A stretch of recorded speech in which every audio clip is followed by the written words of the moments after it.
Good morning, Kingdom Life Cathedral. I came to you this morning because I was going to do legislation. I was going to do some bills that we have out there and why it's so important for voting. But I prayed last night and I felt the Lord led me into a different direction. This morning I'm going to bring you a little bit of history of breast cancer. And many of us don't realize that breast cancer is a modern illness. And to the contrary, cancer has been around as long as humans been around.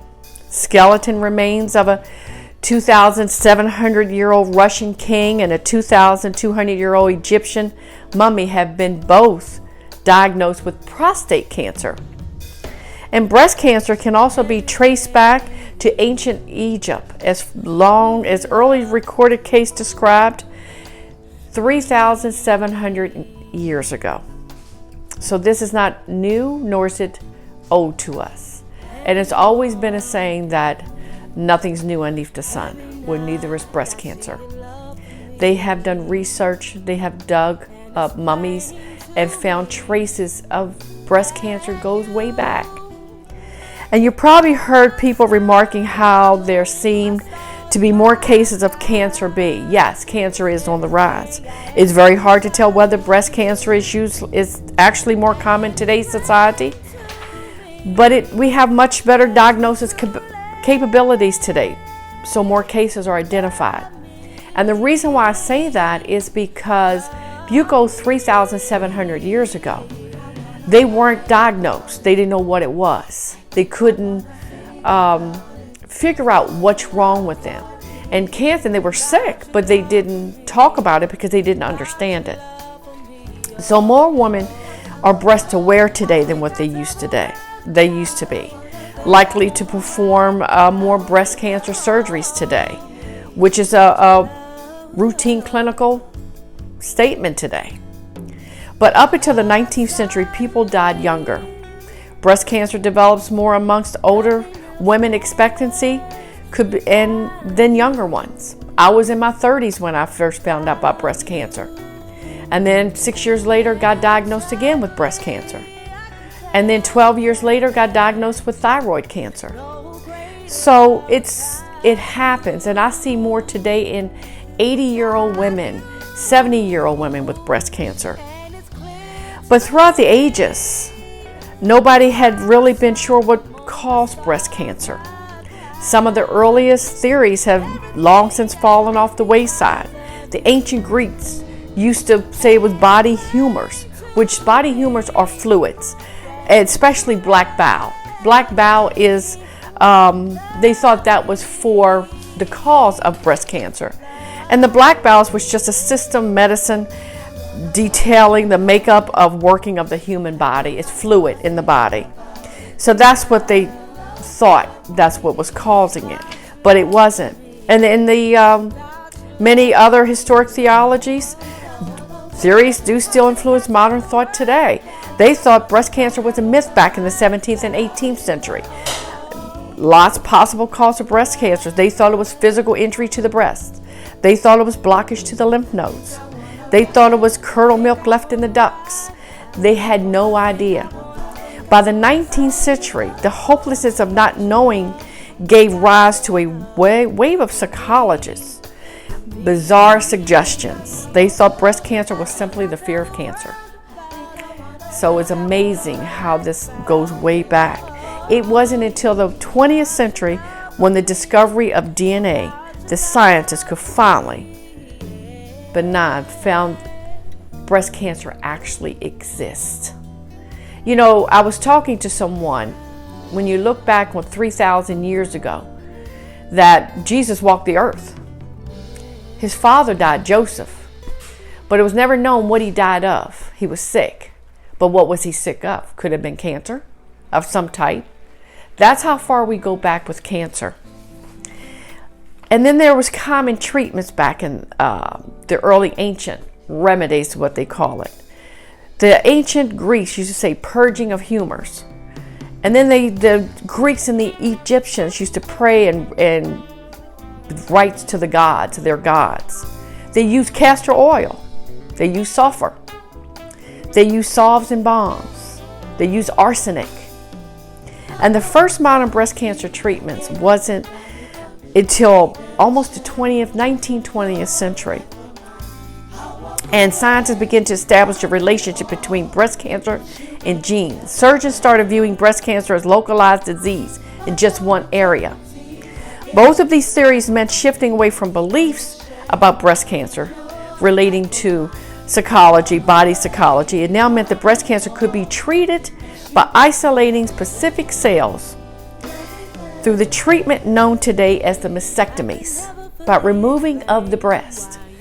Even then, lumpectomy was not as an option. Around the 1750s, a number of surgeons, including Jean-Louis Petre, performing breast cancer surgery, removing lymph nodes, underlining muscles along the bottom of your breast tissues. There were forerunners devised by Wim Hofstede. Let me explain a little bit about him. He started in the 1950s. With that, Wim Hofstede did surgeries with the breast cancer to remove the breast. It was so bizarre, the equipment he used. It reminded me of what you would catch animals with, like bears, but remove the claws. It was so barbaric. It was removing the claws, using the clamps, removing the breast. Not only did they remove the breast, they removed all the tissues, all the lymph nodes, left the woman down to her ribs. And then there was no reconstruction. There were no prosthetics back in those days to replace it. So women had to design their own prosthesis. By doing that, they would use beans or they would use rice. And they would stuff the pillowcases, or they would get materials and sew their breast forms. And then they will put it, they sew their own pockets. They found a way to put pockets into the regular bras. So that's how they started filling their one side to make even on the other side. But today's scientists and today's technology is so great that now lumpectomies are there. And let's say that you have a very small breast and you have stage 1 cancer. Not necessarily today will they bring and to remove your breast, because the technology today is so great that they can take the tumor out and still save the breast. I remember me in my 30s, I had an option of removing the breast or saving the breast. And you might think this was bizarre, but it was the most humor thing I could do. I was peeling potato at my kitchen table. And all potatoes, as women know, when you peel potatoes, there's some bad spots in a potato. Well, I didn't have to throw the potato away because there was only a small bad spot. So that gave me the decision to save my breast at the age of 33 and do a lumpectomy, because if I could save that potato and keep the rest, it was still a good potato, then why take my whole breast off? But I've been blessed to go through the stages that I went through, because I couldn't help women today if I didn't. So doing a lumpectomy the first time was the best choice for me. They removed the tumor, and it was right in my ductals, so they didn't have to remove much. But they did remove about 3 inches of my breast. Women today with education doesn't understand lumpectomy. Even though you remove the part of the breast doesn't mean you don't need a prosthetics. In a lot of cases you do. But when you remove the breast in a lumpectomy, you still have to go through radiation. They didn't have those back in the ancient Greek days, radiation. They was either going to die or they was going to take the breast. Today we have a lot of options. And we need to weigh our options out when it comes to women. We need to talk to our doctors, get second or third opinions. Don't be bashful. It's your body. And you're the ones got to take care of it. We have to watch what we eat. We have to be more aware of what our body is telling us. Our body talks to us every day. Just like me with the lumpectomy, I only removed part of the potato. So they only needed to remove part of the breast. Yes, the breast cancer came back exactly 6 years later, to the T. Yes, they had to remove the breast. But in those 6 years, I had to come to a conclusion with my own body. I had to decide what I was going to do, because they could have done another lumpectomy. I could have chose that, but I chose before I knew it was cancer to remove my breast. It wasn't worth it to me. Because in those 6 years, I had to go through a lot of surgeries, a lot of biopsies. I was tired. So I wanted the breast removed. I wanted the cancer gone. Many women today get scared when they hear the word cancer. I did too. I got scared all 4 times when I heard it. But it's not a death sentence today. It's only if you let your body go is it a death sentence. If you keep the cancer contained with the non-invasive, which is in your lobules, in your ductals, and you do an early mammogram, you take your own self-examination, talk to your body, listen to your body, it always talks to you, then you can save your life. You can also save your breast. So you have a choice today. Everything's about choice. God always gives us choices. We just ignore our choices. We ignore things that He's telling us. Even in everyday life, we can't do that anymore. We have to be aware. Breast cancer is very, touches my heart because of me. But cancer alone touches my heart. Because of who I see today, who I have to minister today, is very important to me. And I have to have knowledge. I have to have wisdom. I have to be anointed to be able to even minister to them. Because I know when they come in there and they tell me they have stage 4 and it's invasive breast cancer, which means, evasive means it went to the lymph nodes. Once it goes to the lymph nodes, it could spread to other parts of the body. That's where it can go to the lungs. That's where it goes to the bones. That's where it goes to the brain. And I've seen it happen. I've seen a young woman pass away with a young child, and it broke my heart. She was only in her 20s. She had breast cancer. They thought they got it all. It spread to her bones, and then it spread to her brain. And she left a 3-year-old child behind. And that touched my heart. This is why I do what I do today. I am not confined into a wall or into a box. My ministry is on the outside.